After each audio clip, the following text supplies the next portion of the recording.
It's a Look Big Show. I am Pete Donaldson. I'm joined by Mr. Lukey Moo. Lukey Moo, how the devil are you doing? Bloody well, thanks. Yeah, not too bad. How's the house move going? How's the old house? Still going? Still going, yeah, boy. Still going. Yeah. Lovely. Lovely. It's the British way. It's the English way specifically. We have to just hang around, right? Hang around. You where? decide you want to buy my house. I decide I want to buy that house. They decide they want to buy that house. We all agree. We all say yes, and then we just sit around for 3 months. Where people are filling forms and stuff. Yeah. Yeah. And people ask you where the stopcock is. I don't know. I don't fucking know. Yeah. I think there's one out in the street. I think there's one there. As is in the street, yeah. Yeah, it's annoying that. It's always apparently there's always spiders of families of spiders hiding down there. It's like I just want to say to the people involved. I just want to say, look, here's a piece of paper that I'll sign with a witness saying I've lived in this house for 12 years. It's been fine, right? There's no reason it's going to change just because a new bunch of people are moving in. I've had one problem with the roof, which I fixed. I had one other problem, which I fixed. And other than that, I've had no problems whatsoever. The neighbours are all nice. Would you like me to take a selfie with each of my neighbours to show that they're my friends? Happy to do that. And then we can all move on with our lives. That's what I'd like to do. But there's loads of reasons and several thousands of pounds worth of conveyancing and benefit stuff to the economy to say that I can't do that. So there we go. And also the other thing is that estate agents are totally paranoid about you being in contact with the people who are buying your property and whose property you're buying, because I think they get worried you're going to cut them out of the deal. Yes, yeah, that presumably has happened, will happen, and they probably don't have enough cash floating around to mount any kind of legal challenges, so you may as well have a crack. I've been really happy with our stage, and they've been really good so far. Touch wood. So I'm not gonna say anything bad about them. They've been fantastic. And once if this actually all goes through, I will give them a name drop and I'll give them a little plug and say they were good for us. And I'll name the branch as well, just to give them a little bit of props in case anyone's in the area and wants to do the same. Because so far they've been very good, but it is very stressful. It's particularly trying, I think, for the wife I have access to, because she's American and it's not how it's done where she's from. Right, okay. Where you do it, where she's from Connecticut, and in Connecticut... All done by gunpoint. Yeah, you just fucking find the house you want. Rooting, tooting. They're all on wagons, aren't they? Yeah, you bust in the front door and you say, get the fuck out. It's my house now. You put a spade in the ground and bang, you've got 1,000 acres. The way that this is of moderate interest, probably. So I know this because my wife, the wife I have access to, moved here to move in with me, and then she actually sold her place. And every transaction in Connecticut is treated as an independent single transaction. So they're not linked in any way. So if I'm buying your house and you agree, and we get all the paperwork done, and we set a date, it's none of my business whether you've got another house or not. You have to be out by that date, and that's the end of it. Oh, so it's contractually you've signed over the business, Why is it so? I mean, is there just more options out there? I think are the motels cheaper?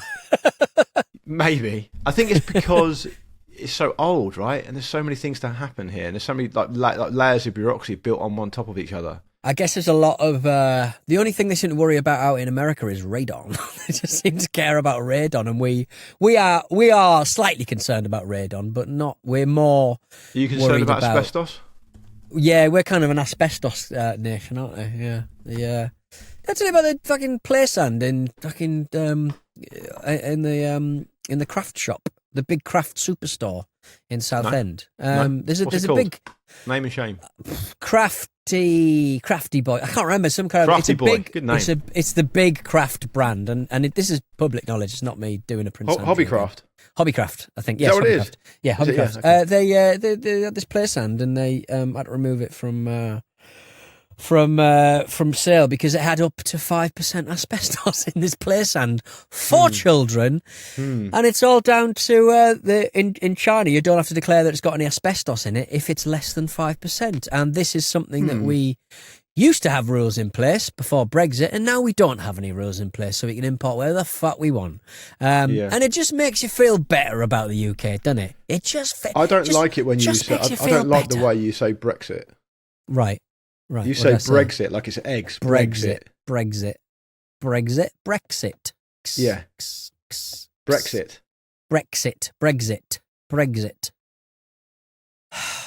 Is that not the tenor Keep of your doing argument? it until you get it right. It's Brexit, not Brexit.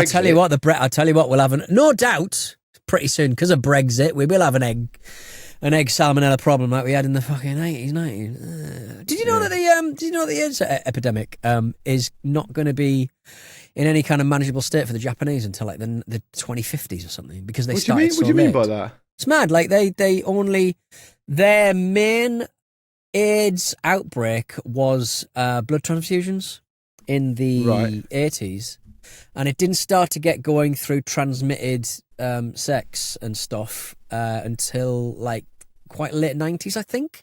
And then it's not going to be in any sort of. I think it's obviously on the way now, and obviously controlled with drugs that we have now.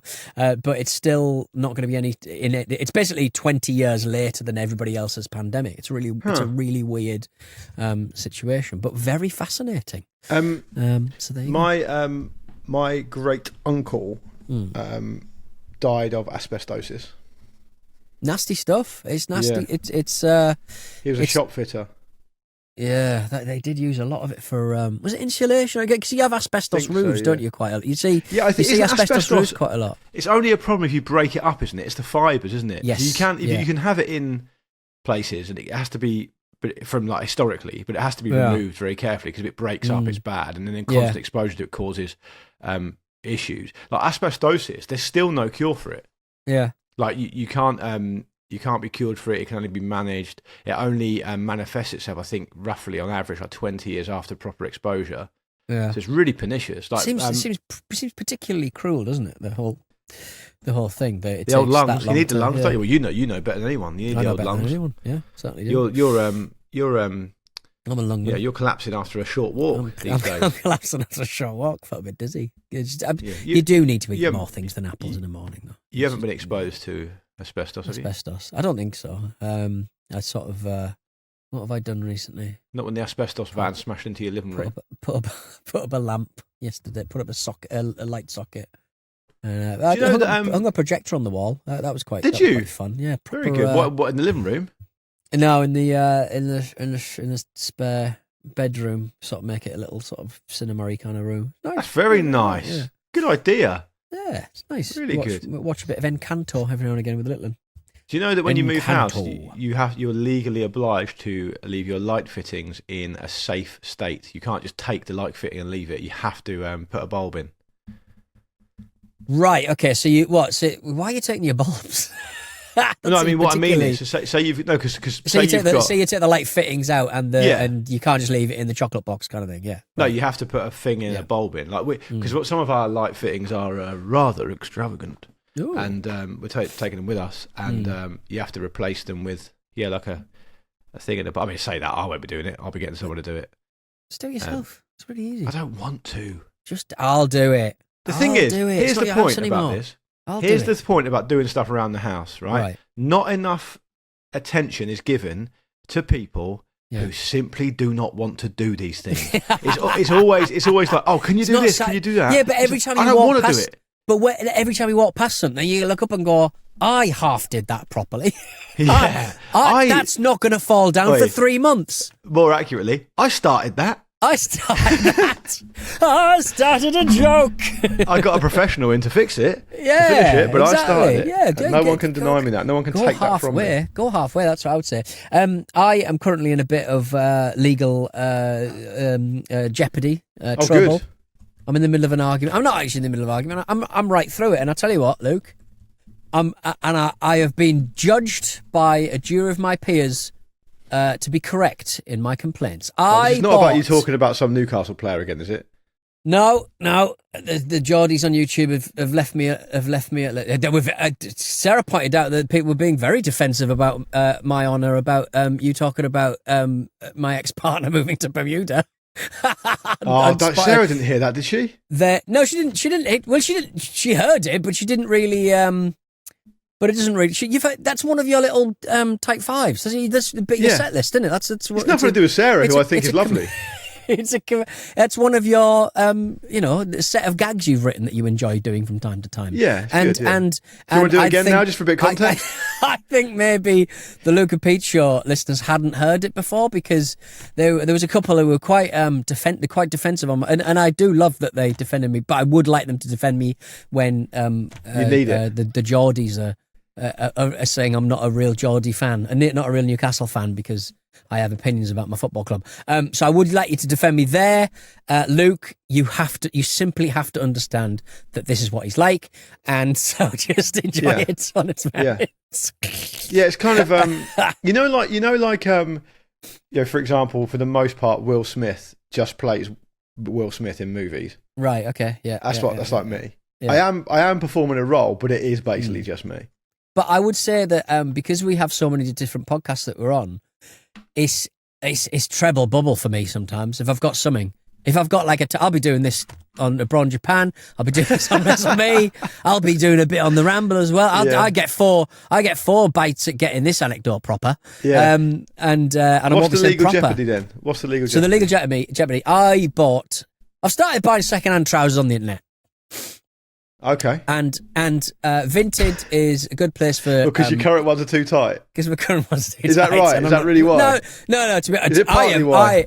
Because of my my love of apples and eating a couple of slices of bread during the day, I have shipped a kilogram recently. You're living the life of Oliver Twist. Of a pauper. But Oliver Twist, to his credit, wasn't enjoying delicious Marmite peanut butter that is inexplicably a product now from Asda.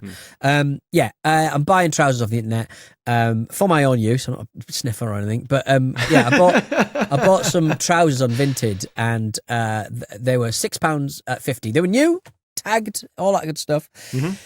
And they sent me, and they were they were the wrong colour. The pictures on the Vinted article were as brown as mince, as brown as cooked mince. They were actually, that's a bad example because that can be quite brown, dark. or you didn't want them to be brown. I want them to be brown. I Right, just wearing funeralific. Funeric? There must be a word that Funereal. Yes.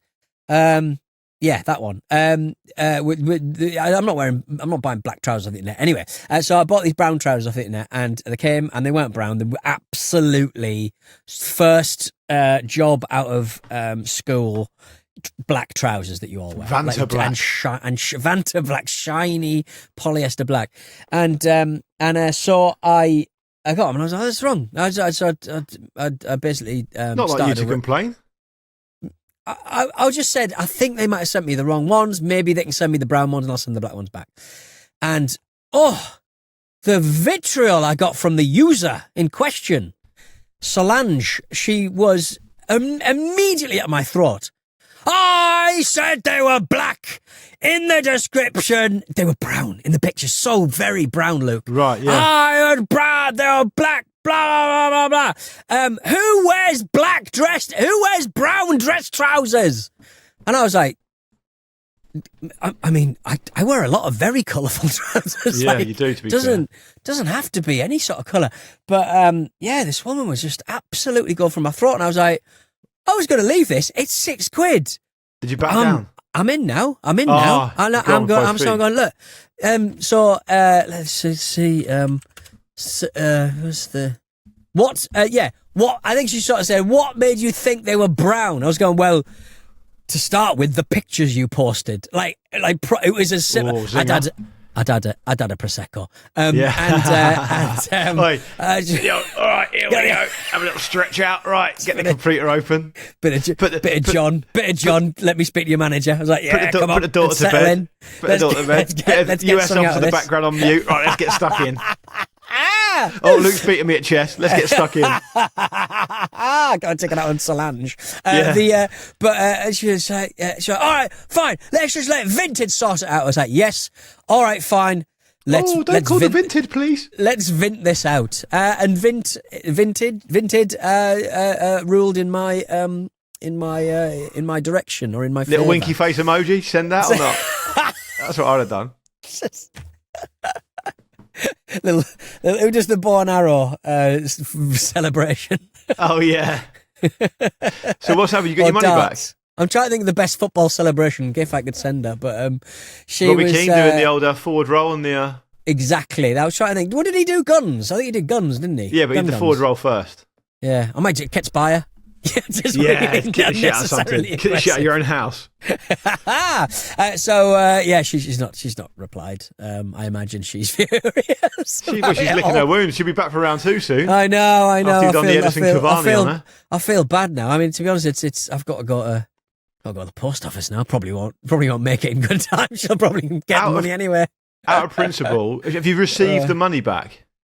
I don't know actually. I've not. Will she get like a check mark against her name if she doesn't do it?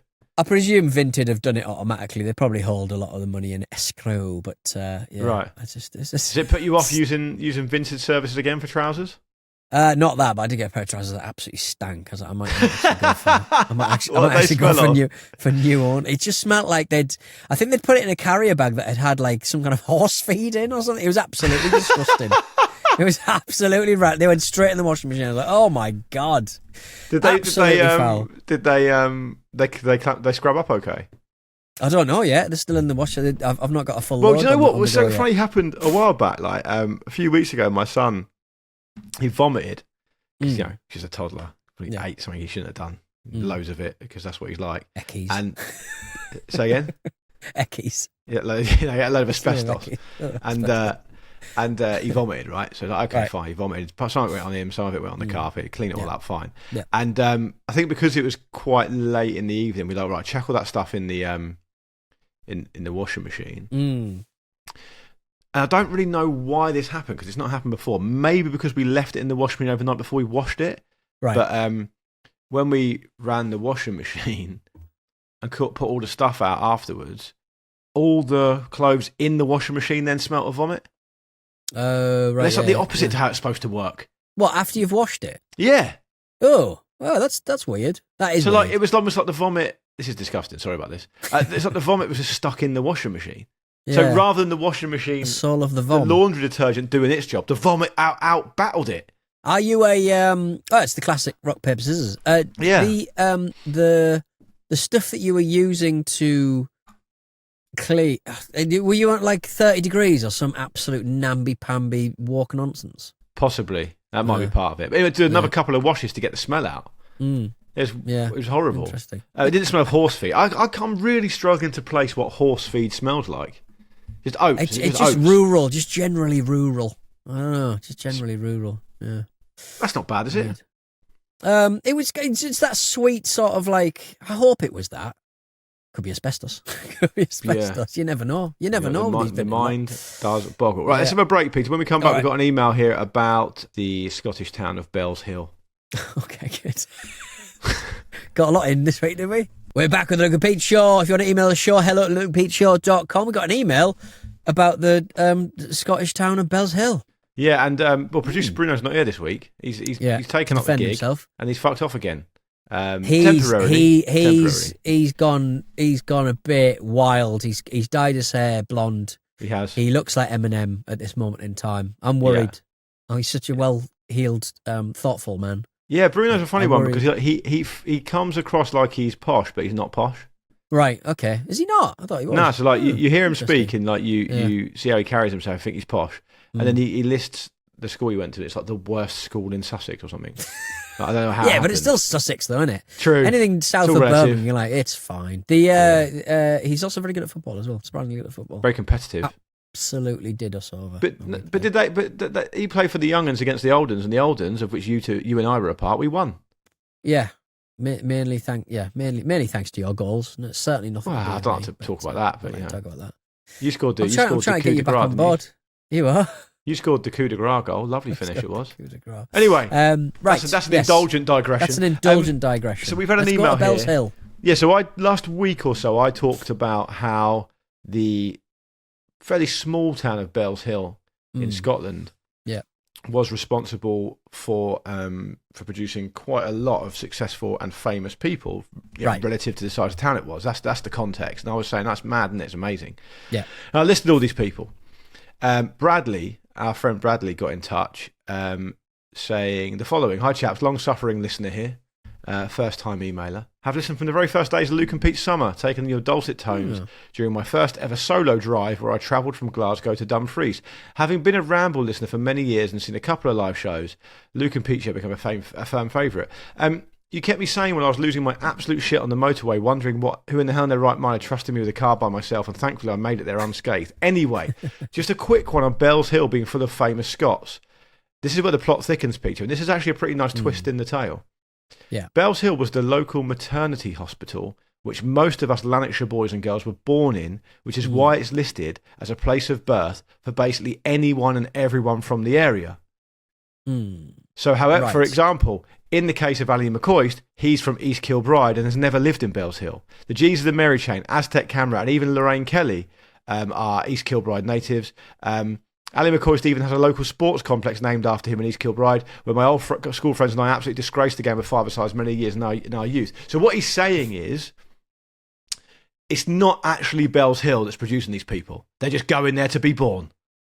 Right, okay, so it's the actual place. Wow, that's interesting, isn't it, I suppose? So if you want a kind of, who's who, you could just make a town that was just a hospital, if did that make sense? Yeah. So you either work in the hospital, or the Costa Coffee that is in the hospital, or how did Costa Coffees get everywhere, by the way? Like, they're in everything. They're in every business. I find it quite weird they're in hospitals.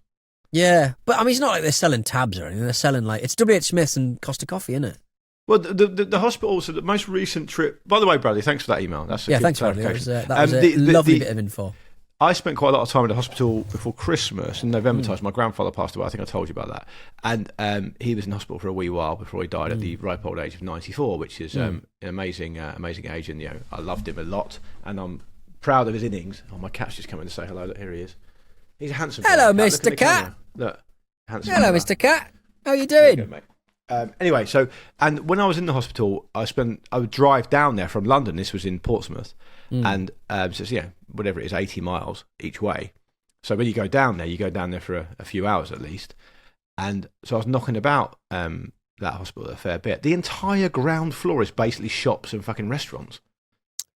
Right. Okay. Yeah. So it's Costa Coffee, Marks and Spencer's food, like another cafe, Boots. There's loads of stuff there. It's almost like it feels like they're commercially propping up the entire operation with it. And yet, when you actually get into the actual wards, the only entertainment for the inmates, so to speak, are those kind of like really old school patients. The old school kind of big sort of they're sort of drag down screens.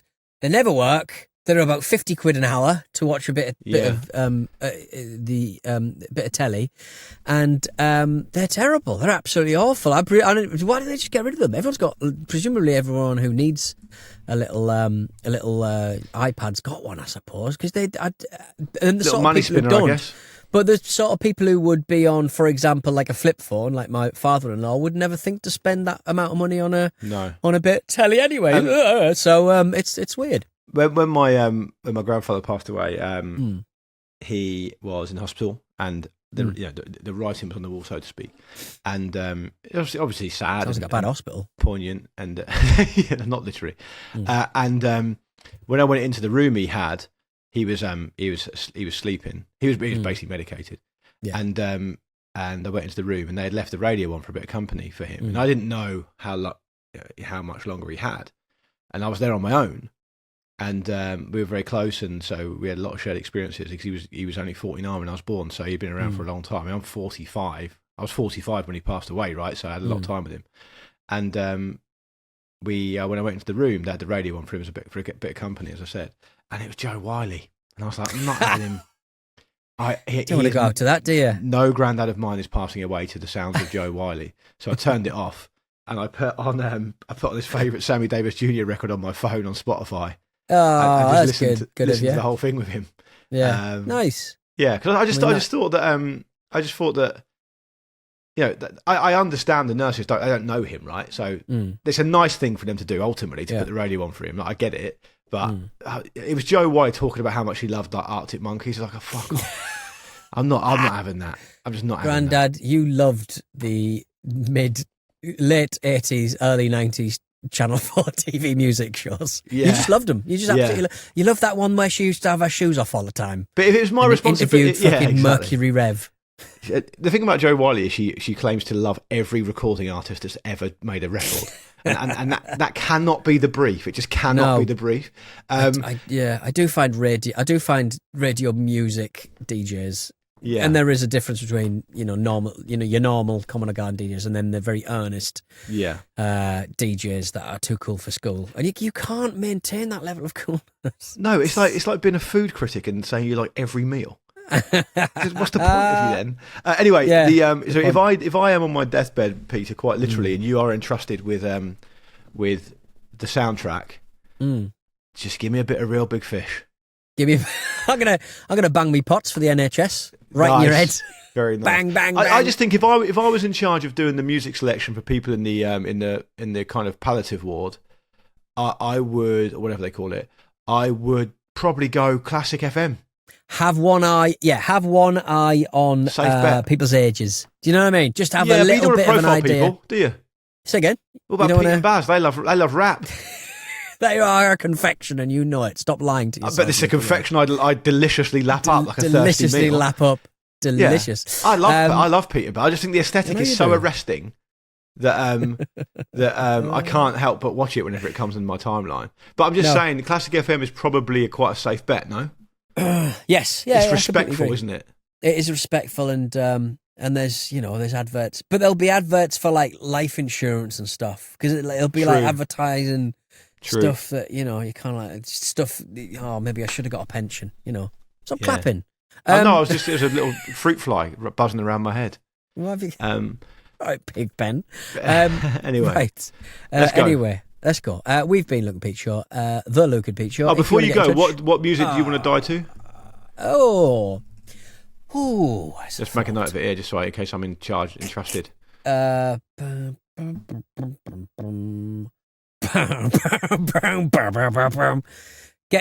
the fuck up would be a great message if I was dying, wouldn't it? Yeah. Who sings that? Ferro Monch. Oh, okay. Did you see that somebody's the illegal? I'm always going to say semi-legal. It's not semi-legal. It's illegal. File sharing app SoulSeek is still in operation. If you want to get some free songs for whatever reason, the SoulSeek it was around like sort of Napster time. It's like LimeWire and Morpheus and stuff like that. Exactly, yeah. I didn't realise it was still kicking a virtual ball. Where's it based? It's peer-to-peer. It could be based anywhere. It's based everywhere our computers are, I suppose. And so people obviously make their files available, and you can download their files, and it's a really easy way to get music. Not that I ever would, not that I ever have. Quite recently had to DJ for a certain Football Ramble live tour. But if you need songs, it's really easy to get. Anyway, some naughty little sausage has uploaded a ungodly library, extensive as you like, of say the top 1,000 singles of all time. But they have replaced the main voice with an AI version of Homer Simpson. Fuck me. And they have not changed any of the metadata, any of the file names. They are just flooding the zone with Homer Simpson AI shit. Some people want to, and it's going to be like a virus. As soon as you download one, that's available in your little slot, and that's going to be disseminated as the definite article, and it's awful. It really is. That is properly like sabotaging people's lives. It is world burning stuff. Before we go, on that note, I found a genre of music the other day that you'll really like. I think it's called egg punk. What's egg punk? So egg punk is basically